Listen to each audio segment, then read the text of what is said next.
Jika Yerusalem saat ini sudah diklaim oleh Amerika sebagai ibu kota Israel, itu pertanda Masjidil Aqsa akan ada dalam kehancurannya. Kiblat kita yang pertama akan terancam segera dihancurkan. Jika Masjidil Aqsa dihancurkan, maka tidak lama lagi sinagog Yahudi, istana Dajjal akan segera berdiri di tanah Betel Meuria. Israel ini sedang melakukan percepatan. Benyamin Netanyahu pernah didatangi oleh Rabi Yahudi, Rabi tertinggi Yahudi. Sudah banyak kemajuan yang terjadi. Apa yang kau lakukan bagus, progresnya luar biasa. Tapi kenapa Mesias belum juga datang? Lakukan percepatan agar Mesias segera datang. Ini percepatannya. Yerusalem diklaim menjadi ibu kota Israel, dan kalau itu sudah terjadi, Masjidil Aqsa akan diruntuhkan, maka sinagog dalam waktu singkat akan berdiri, dan jika sinagog sudah berdiri, Dajjal akan segera datang. Kedatangan Dajjal ini akan terjadi di mana mereka Zionis Yahudi akan menjadi pasukannya. Dan luar biasanya Rasulullah SAW menyebutkan bahwa pasukan inti dari pasukan Dajjal itu bukan Zionis Yahudi. Ya, maksudnya bukan mereka yang berangkat dari Israel, tapi justru adalah Yahudi dan berangkat dari lembah Isfahan, Iran, menggunakan jubah Persia. Dari sini saya paham, Syiah dan Zionis itu sama, 11-12. Ya, baik Bapak Ibu yang dirahmati Allah, Dajjal akan dipertemukan oleh Allah dengan Nabi Isa AS. Ketika itu Nabi Isa turun ketika kaum muslimin akan sholat subuh berjamaah. Wa imamukum al-Mahdi, dan imam kalian al-Mahdi, kata Rasulullah. Ketika itu qomat sudah dikumandangkan.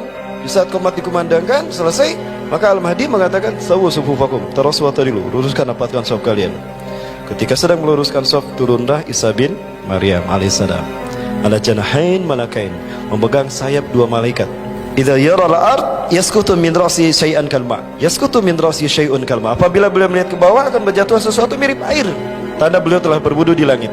Wa idza yarfa ra'sa yaskutu syai'un min ra'si kalulu'il marjan. Apabila beliau melihat ke atas, berjatuhan sesuatu mirip mutiara dan mutu manikam. Wa inna tayyibu riha jasadi satasummu ila narfin nazar, dan sungguh harumnya tubuh Nabi Isa akan tercium sejauh mata memandang. Dan jika orang kafir menciumnya, mereka akan mati seketika. Itu turun Nabi Isa, Imam Mahdi mengatakan, "Ta'al ya Nabi Allah, shollilah nak." Mari kanjeng Nabi, imami kami salat. Imam Mahdi mundur. Ternyata Nabi Isa mendorong Imam Mahdi, "La taqaddam, hadhihi uqimat lak. Tukramatullahi la hadhil ummah." Kemuliaan yang Allah berikan kepada umat ini. Allahu Akbar. Nabi Isa, Nabi dan Rasul Allah, makmum di belakang Imam Mahdi. Apakah ini pertanda Imam Mahdi lebih mulia dari Nabi Isa? Bukan. Tapi semua Nabi dan Rasul jika hidup di zaman Nabi Muhammad, wajib mengikuti sunnah Nabi Muhammad sebagai makmum. Siapapun yang memimpin penegakan sunnah Nabi Muhammad sallallahu alaihi wasallam. Ini kemuliaan yang Allah berikan pada kita. Selesai sholat subuh berjamaah, Isa bin Maryam mengatakan, "Iftahil bab." Buka pintu masjid itu. Ketika pintu masjid itu dibukakan, maka tampaklah Dajjal dengan 70.000 orang Yahudi dari lembah Isfahan, Iran, menggunakan jubah Persia. Ya, Yahudi Iran, berarti Zionis Syiah. Ya. Ketika pintu terbuka, maka aroma tubuh Nabi Isa menghantam 70.000 tadi. Mati semua tuh mereka. Tinggal Dajjal, dia merinding. Waduh, malaikat maut sudah datang. Andaikan Isa bin Maryam membiarkan Dajjal tanpa membunuhnya, maka Dajjal akan mati sendiri. Maka lari dia dari Aleppo, dari pintu Menara Putih, dari masjid bermenara putih, Masjid Umawi, lari ke pintu Lut, 13 mil dari timur Tel Aviv. Dibunuhlah di Israel, di 13 mil Tel Aviv, di pintu Lut. Nah, di sanalah dibunuh oleh Nabi SAW. Nah, ketika Dajjal mati, maka kemudian penaklukan dan penguasaan sebuah negara terjadi. Maka umat Islam kemudian menguasai dunia dan tentram sejahtera. Tapi masih ada satu lagi tantangan terbesar yang tidak kalah beratnya juga yang dihadapi oleh kaum muslimin walaupun sudah ada Nabi Isa. Apa itu? Turunnya Ya'juj dan Ma'juj. Ya. Setelah umat Islam menguasai beberapa negara, Dajjal sudah dibunuh, kata Nabi Isa, hati-hati kalian, waspada kalian, Ya'juj Ma'juj akan segera datang. Maka kaum muslimin semuanya disuruh masuk bersembunyi. Ya, fayangzilu sari'an min makanin ila tat. min khilaral makan. Ya'juj Ma'juj turun dari segala penjuru dalam waktu yang sangat cepat. Set. Maka bangsa-bangsa yang tersisa di muka bumi habis dibantai oleh Ya'juj, bahkan dimakan.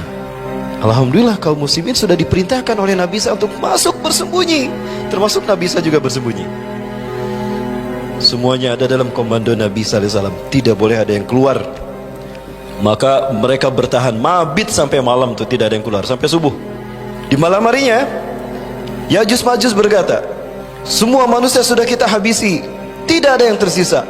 Salah satu dari mereka melihat ke langit, lalu dia menggerakkan tombaknya, lalu dilemparkan, dilesatkan ke langit, dan tombak itu kembali dengan berlumuran darah.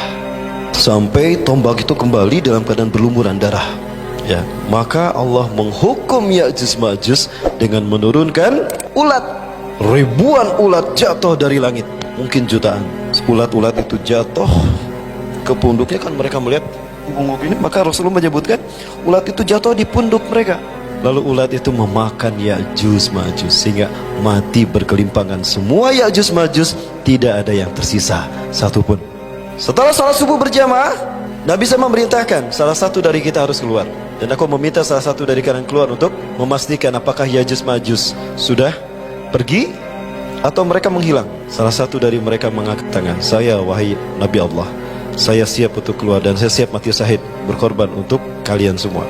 Maka orang itu keluar, dan ketika dilihat ternyata Ya'juj Ma'juj sudah berkelimpangan.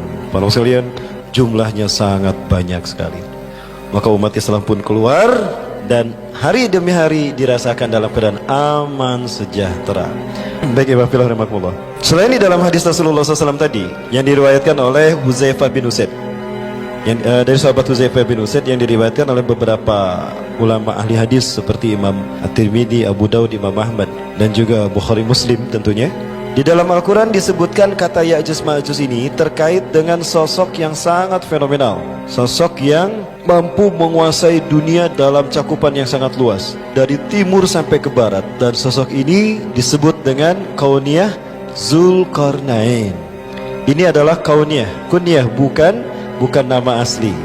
Ya Bapak Ibu, namun belakangan kita dikagetkan dengan pernyataan dari Donald Trump.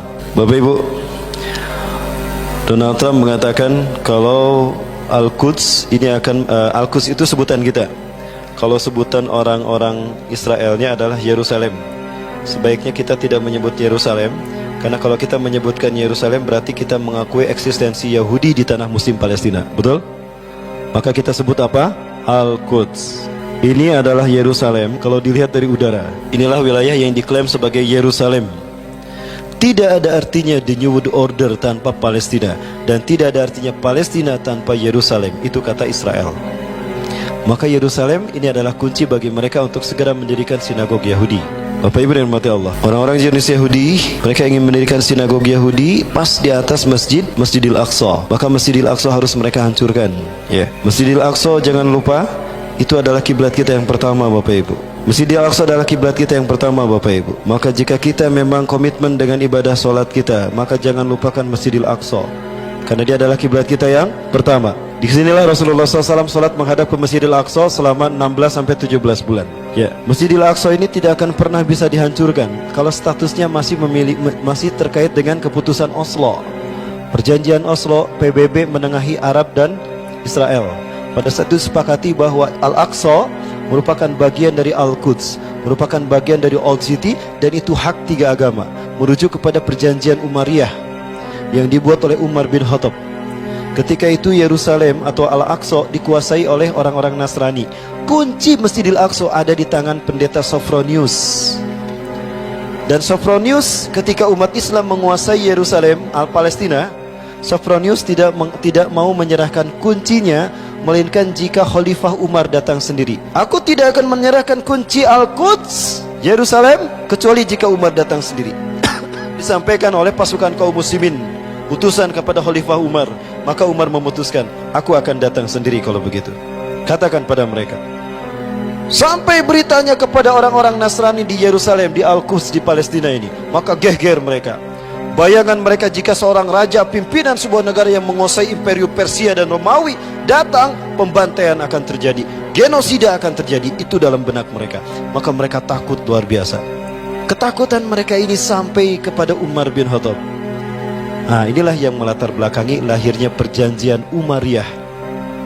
Kalau Bapak Ibu datang ke Masjid Al-Aqsa, wilayah sebelah sini nanti ada masjid dan gereja.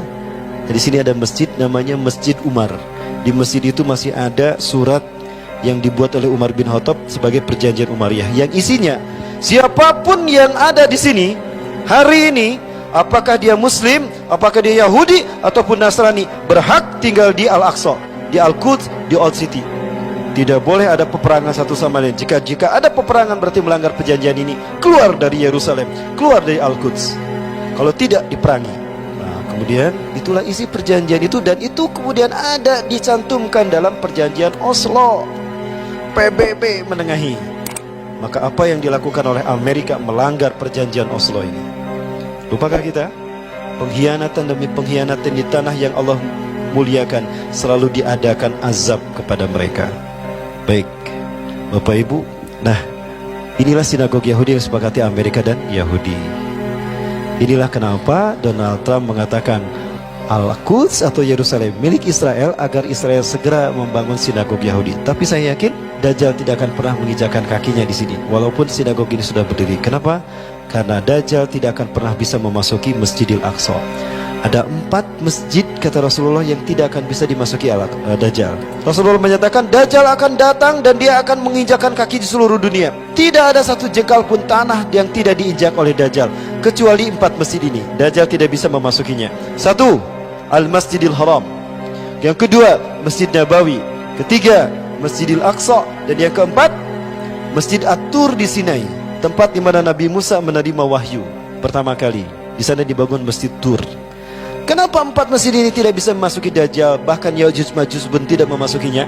Karena keempat titik ini dilindungi oleh malaikat yang dengan panah mereka siap-siap.